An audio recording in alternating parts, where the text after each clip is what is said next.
Hola, ¿qué tal? Soy Eli, te saludo de nueva cuenta.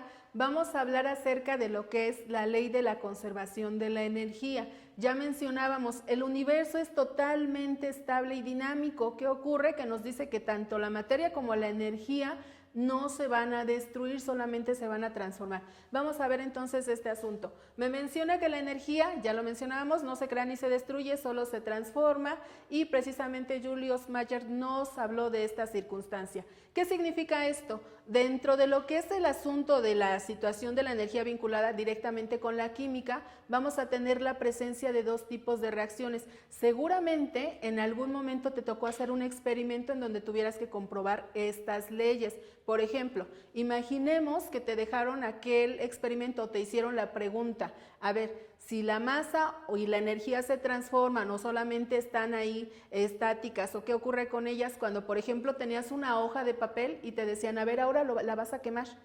¿Qué ocurrió? Pues dice la ley de la conservación de la masa que deben ser igualitas, ¿cierto o no? Pues así es. A veces cuando nosotros checamos la masa podemos hablar de unos desajustes, pero estos se deben a lo que fue la combustión.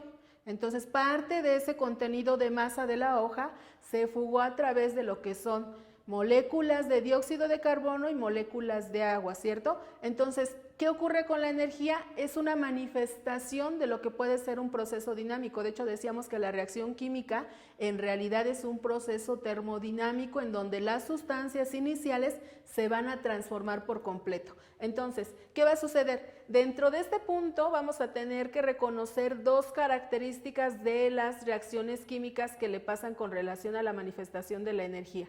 ¿Qué va a pasar? Pues vamos a tener reacciones de tipo exotérmicas y reacciones de tipo endotérmicas, ¿sí? Entonces, unas son hacia el exterior y nos habla de qué habla o a qué se refiere este asunto. Pues que van a desprender calor. Cuando tú las realices van a transitar o van a realizar una situación en la cual manifieste la energía a través de calor.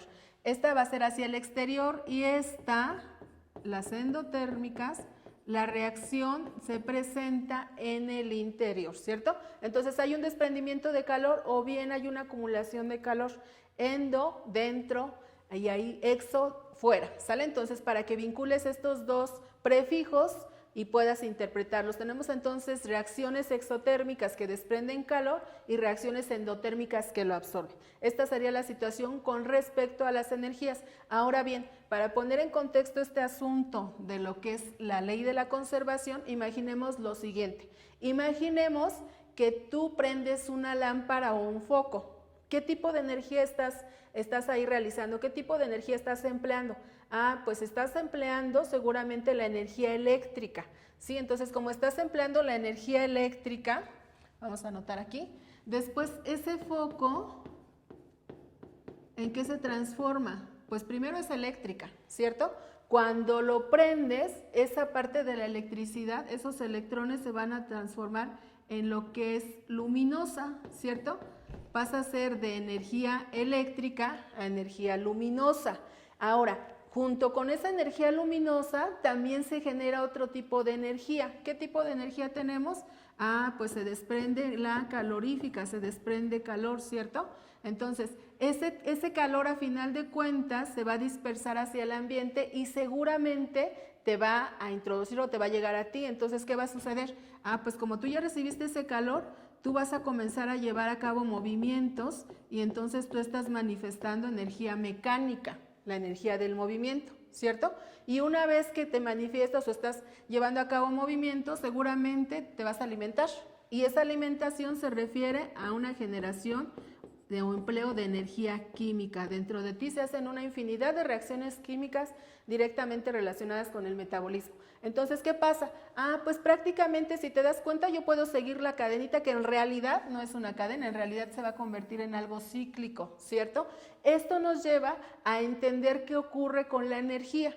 Lo mismo que le ocurre a la masa, que se va transformando, la energía se va transfiriendo. Se va realizando una situación en la que se manifiesta de distinto modo. Tenemos varios tipos de manifestación. La que nosotros habitualmente empleamos y nos es de uso vital, pues la solar, ¿sí? Por ahí estamos haciendo o se están haciendo varios estudios y experimentos para tratar de elaborar, ya tiene años esto, una especie de sol sintético. Veremos qué tal les va en los próximos años porque pudiese ser la solución a nuestros problemas de energía y podríamos reemplazar los hidrocarburos con una energía sustentable, porque el sol difícilmente se nos va a extinguir, al menos en esta era, ¿sale?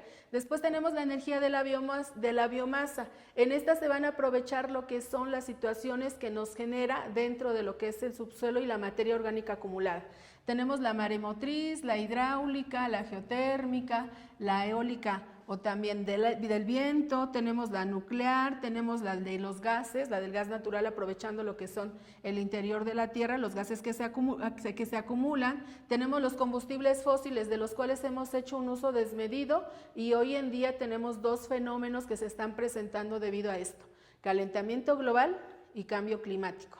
Estos en realidad son consecuencia del uso desmedido de estos combustibles fósiles. Entonces, atención a esa situación porque nos están llevando ahí a tener situaciones contraproducentes a nivel mundial, ¿sale? Y solamente tenemos un planeta de momento. Y después decíamos, la generación de petróleo y del carbón son las que hoy en día nos generan un problema ambiental bastante crítico.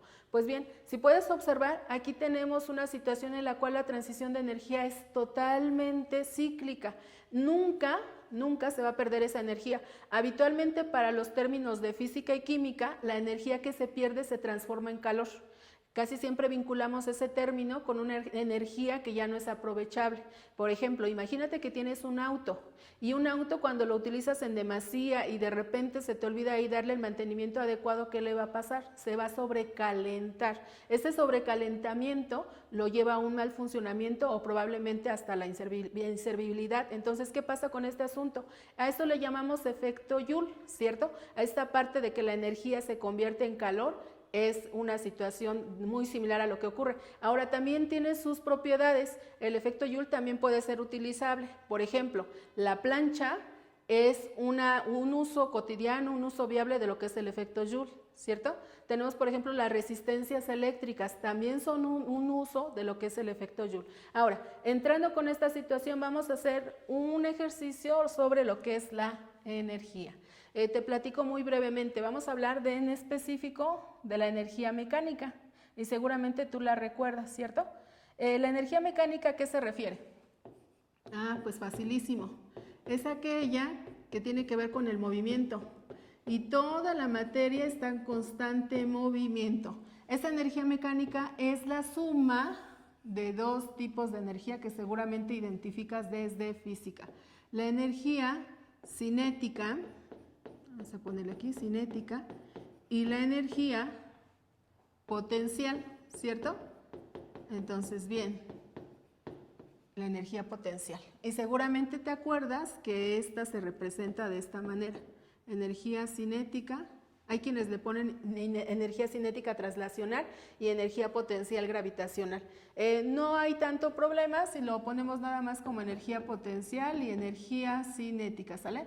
Entonces, recordando un poquito, un medio de la masa por la velocidad al cuadrado y la potencial es masa por gravedad por altura, ¿sale? Entonces, prácticamente con esta situación tú puedes realizar lo que es el cálculo de lo que sería un sistema en el cual se presenta una posición. Hay que recordar que esta va de la mano con la posición y esta va de la mano con el asunto de el movimiento, ¿sí? ¿Qué sucede con el asunto de la química? Pues la química tiene precisamente estas transformaciones y estas manifestaciones.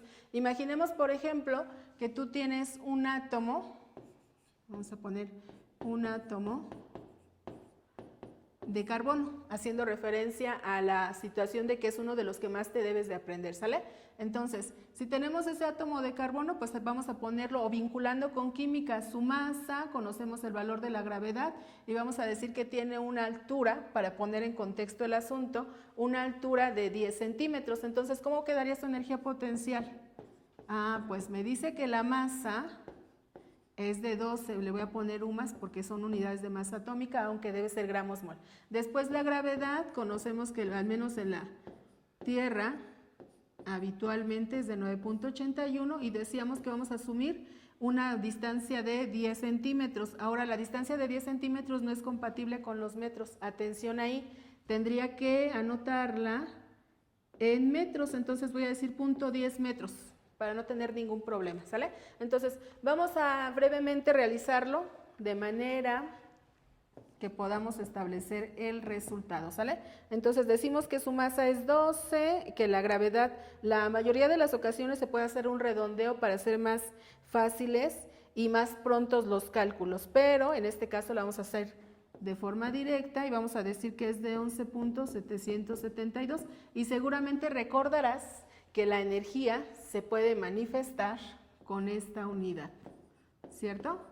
Los famosos joules, muy vinculado, o el equivalente mecánico del calor con las calorías. Prácticamente este sería uno de los usos, o recordándote un poquito del asunto de lo que sería la energía potencial, que se refiere a lo que es la posición de un elemento o de una situación o de cualquier materia que almacena. Esta energía potencial en cualquier momento puede transformarse o cambiarse a movimiento y pasar de ser potencial a energía cinética. En la energía cinética pues ya estamos hablando que se va a mover, ¿sí?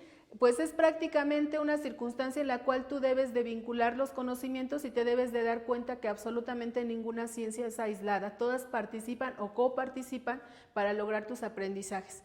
Espero te haya sido de utilidad este video, nos vemos hasta la próxima.